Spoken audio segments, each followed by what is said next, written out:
পঞ্চায়ত নিৰ্বাচনৰ ধামখুমীয়াৰ মাজতে নাৰায়ণপুৰত হাহাকাৰ পৰিস্থিতি বনপুৰৈ জামুগুৰিত মহাবাহু ব্ৰহ্মপুত্ৰৰ খহনীয়াৰ কাল ৰূপ বাৰিষাৰ আৰম্ভণিৰ পূৰ্বেই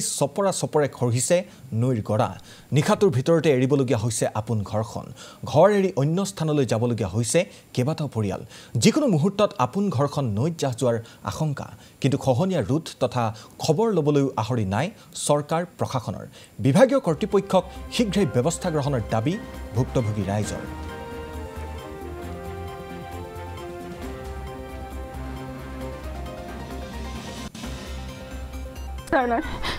জন্ম জায়গা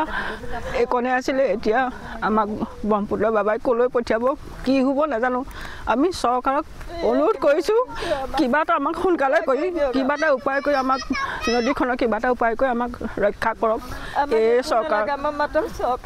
ভোট নহয় এতিয়া আমাৰ ঘৰ ভাঙি পেলাই আমি কলৈ যাব লাগিব কোন কেনেকৈ ক'ত থাকিব লাগিব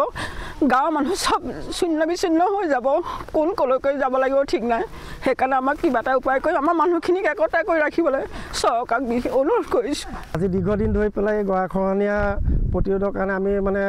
উপমূলক সকলোকে জনাই আছিলোঁ কাম হ'ব বুলি কৈ আছিলে কামটো এতিয়ালৈকে একো নহ'লে যেতিয়া মানে END বিভাগৰ মানুহখিনি আহিছিলে আমি সুধিছিলোঁ সুধোতে ক'লে যে বোলে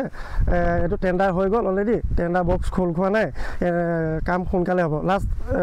30 ডিচেম্বৰৰ ভিতৰত কাম ষ্টাৰ্ট হোৱাৰ কথা আছিলে কিন্তু এতিয়ালৈকে কাম তেনেকুৱা একো নহ'লে এতিয়াতো আপোনালোকে দেখিছে ইয়াত আনকি জেং এডালো নাই বস্তা এটাও নাই আৰু এনেকৈ লাহে লাহে চাপি আহি আছে চাপি আহোঁতে এতিয়া আমাৰ ঘৰ হৈ মাত্ৰ 100 মিটাৰো চাগে নাইগৈ এতিয়া ইয়াৰ পৰ্যায়টো মানে বহুত বেছি বেয়ালৈ গৈ আছে আৰু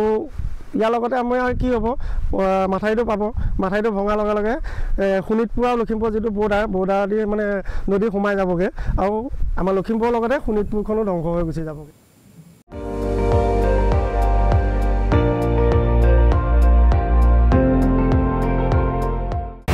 আপুনি চাই আছে ND24